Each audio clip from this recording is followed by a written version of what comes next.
Ya, selamat pagi semuanya. Perkenalkan, nama saya Ganang Saputra. Di sini saya sebagai Sistem Engineer dari PT Helios Informatika Nusantara.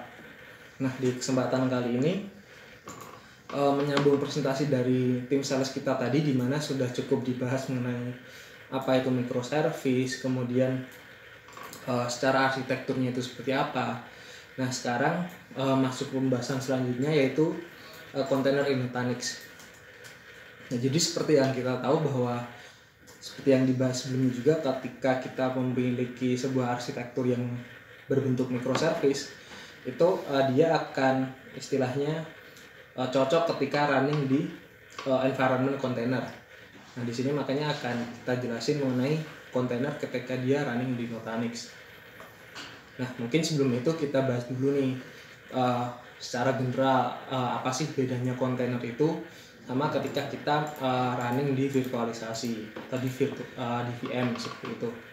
Nah, seperti yang bisa dilihat di slide-nya, terlihat bahwa ketika kita memiliki environment virtualisasi atau VM gitu ya, kita di atas infrastrukturnya itu kita ada hypervisor-nya. Kemudian ketika kita untuk merunning tiap aplikasi atau tiap service itu kita perlu install masing-masing guest OS-nya sendiri. Nah, sedangkan ketika kita lihat yang ada di kontainer yang di sebelah kanan itu kita cukup dengan memiliki satu OS, terus di atasnya ada Docker Engine atau istilahnya container engine-nya, dimana salah satu yang sering dipakai adalah Docker. Nah, di situ karena dia basisnya adalah dia sharing kernel seperti itu ya, jadi kita nggak perlu istilahnya install guest OS di atasnya. Kita tinggal perlu running bin sama apps yang mau kita jalanin. Mungkin nanti penjelasannya bin kayak apa, apps kayak apa nanti di belakangnya ada gitu. Nah, mungkin kalau dilihat sekilas dari layer infrastrukturnya hampir sama ya. Di atas infrastrukturnya ada host OS-nya, terus ada hypervisor, sedangkan yang container dia ada OS-nya juga, ada container engine. Nah, berarti itu istilahnya udah sama. Kita bahas sisi yang bedanya nih. Nah, dari bedanya kayak yang dibilang tadi, yang VM ini dia ada guest OS, sedangkan yang container enggak. Mungkin biar lebih jelasnya kita lihat persatuannya. Nah, di sini kalau dilihat ketika kita pakai VM, kita perlu install guest OS, dan guest OS-nya itu bisa macam-macam. Tergantung kita mau pakainya yang apa. Bisa pakai Linux. Di sini contohnya seperti kita pakai Red Hat, SUSE, Debian, CentOS dan lain sebagainya, atau kita pakai Windows atau guest OS yang lain. Nah, sedangkan di sisi container ini kita nggak perlu install untuk guest OS-nya. Nah, terus bins ini apa sih? Nah, bins ini adalah istilahnya library-nya yang mendukung untuk menjalankan aplikasinya itu tadi. Nah, aplikasi ini kan pasti biasanya dia jalan di katakanlah di suatu bahasa pemrograman ya. Nah, disinilah bins atau library-nya itu dia istilahnya adalah fondasi atau library dari bahasa pemrograman yang dipakai untuk menjalankan aplikasi di atasnya. Contohnya kita pakai Java, Python, PHP dan lain-lain seperti itu. Nah, ketika dilihat ternyata ketika kita install guest OS-nya itu, mungkin teman-teman yang lain juga udah sering gitu ya main di virtualisasi pakai VM. Nah, pasti guest OS-nya sendiri pun perlu kapasitasnya cukup besar sendiri ya, sekitar 40 atau 70 GB tergantung dengan kita mau install guest OS-nya itu apa, seperti itu. Sedangkan yang di atasnya yang bins library atau aplikasinya ini biasanya dia nggak besar-besar banget, nggak besar-besar sekali lah, setelahnya cuma sekitar 40 sampai 900 MB. Nah, maka di sini bisa ditarik kesimpulan bahwa kontainer ini dia ini resource efisien. Kenapa sih? Karena kita kita bisa menghilangkan, nah ini tadi ya, kapasitas yang dipakai buat guest OS-nya. Jadi bisa dibilang dia resource efisien. Kemudian dia gampang untuk di-deploy, gampang untuk dioperate, dan gampang untuk di-manage. Karena kita udah nggak manage guest OS-nya lagi, kita tinggal manage dari sisi bins atau library-nya sama aplikasi yang mau kita jalanin. Seperti itu. Di sisi lain dia juga dibilang bahwa dia portable dan fast and agile kayak gitu. Makanya dibilang lagi tadi salah satu environment yang cocok untuk menjalankan sebuah microservice adalah di kontainer, karena salah satunya beberapa alasan yang dijelaskan seperti yang tertampil ya. Nah, sedangkan ketika kita pakai sebuah VM itu dia biasanya multipurpose. Istilahnya karena kita punya landasan OS-nya, selain buat ngejalanin aplikasinya itu kita bisa menjalankan fungsi-fungsi yang lain. Misal kita bisa untuk backupnya, untuk replikasinya dan lain-lain. Nah, sedangkan kalau kontainer itu biasanya dia buat untuk specific purpose atau menjalankan sebuah fungsi aja lah, kayak gitu. Nah, ini contoh-contohnya ketika kita pakai kontainer tadi, kita di atasnya itu biasanya tinggal install library-nya aja. Kita mau pakai Tomcat atau pakai PHP, pakai Java, kita tinggal install library yang mau kita pakai untuk menjalankan aplikasinya aja, kayak gitu. Nah, selanjutnya gimana sih kita caranya tuh ngebuat sebuah kontainer? Nah, rata-rata mungkin di sini contohnya kita pakai Docker ya. Nah, ketika kita pakai Docker, nah kita biasanya cara awal buatnya itu dengan menggunakan Docker file ini ya.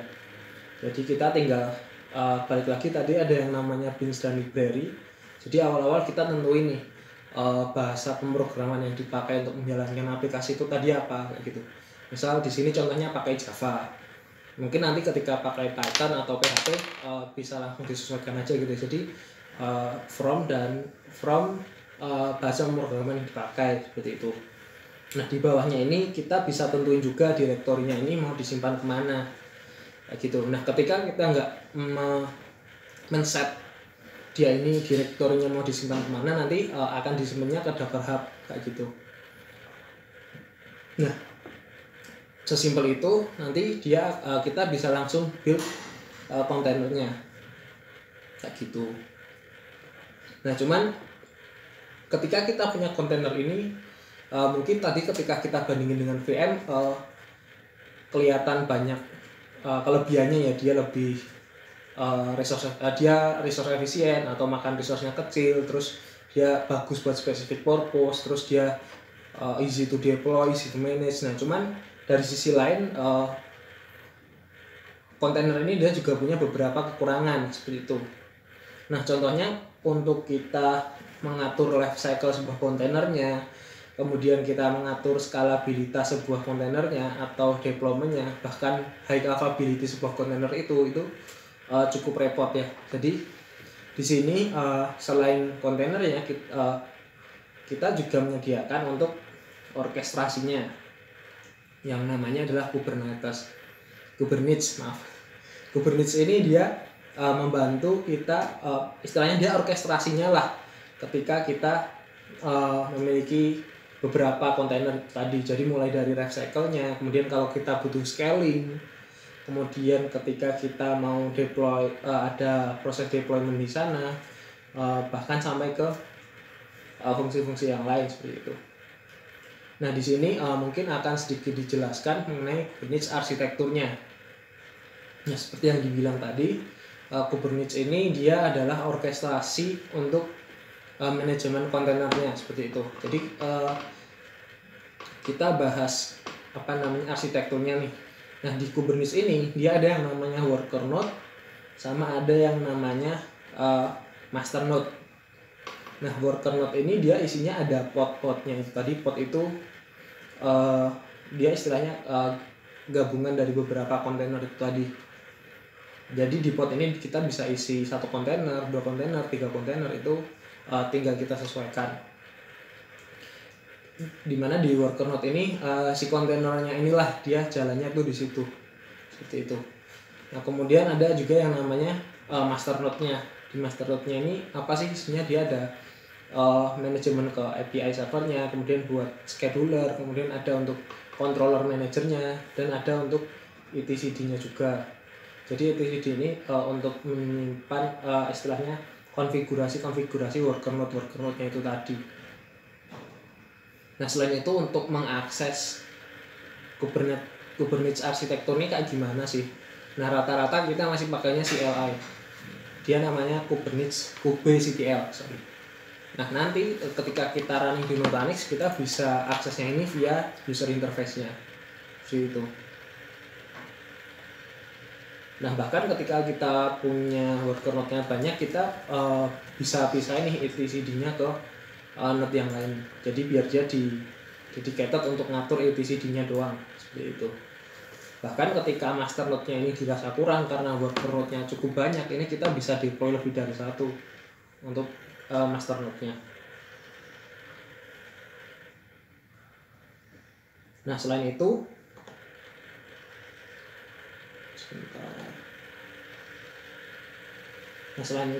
ada juga untuk Docker PVC-nya.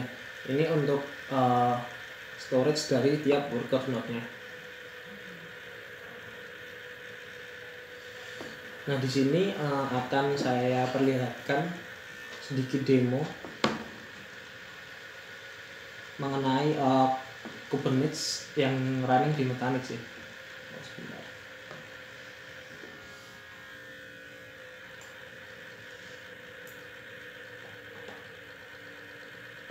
Nah, ini maaf. Jadi ketika kita running Kubernetes di Nutanix ini, dia nama fiturnya Karbon ya. Jadi dengan Karbon ini kita bisa dengan mudah membuat sebuah Kubernetes cluster.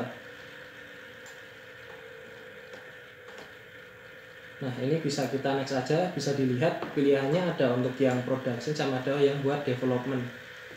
Nah, kita tinggal masukin aja nih buat namanya apa, terus master resource-nya mau dibuat seperti apa, kemudian etcd resource-nya seberapa, seperti itu.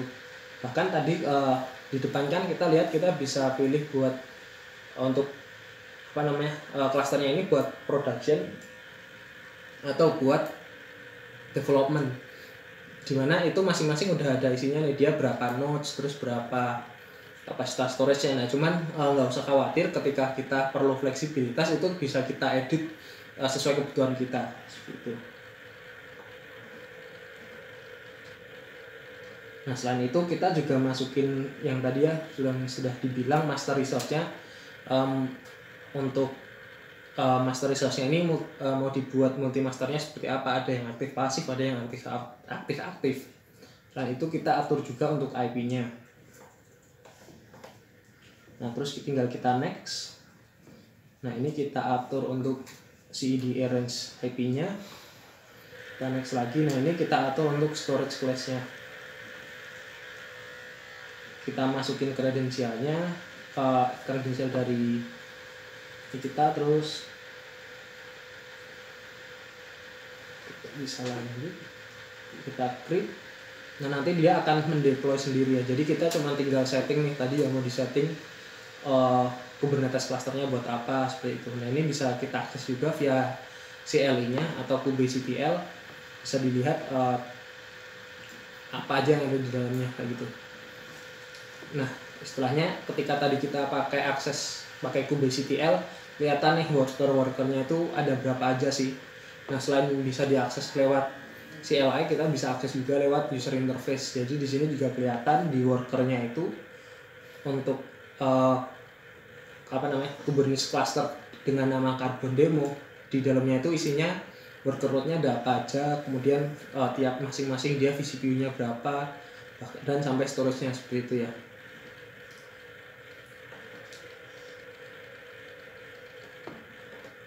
Nah, ketika kita ada perlu penambahan untuk workernya ini, kita juga gampang sekali, tinggal add worker, kita bisa tambahin 1 atau 2 worker sesuai kebutuhan kita. Dan kalau kita cek pakai kubectl-nya lagi, ternyata udah ada tambahan untuk seberapa banyak worker node yang kita tambahin. Dan kalau untuk mendelete-nya juga cukup mudah ya, tinggal kita klik yang mau di-delete, di UI-nya dia udah bisa langsung terdelete. Ketika mau kita cek pakai CLI juga, dia juga udah langsung terdelete seperti itu ya.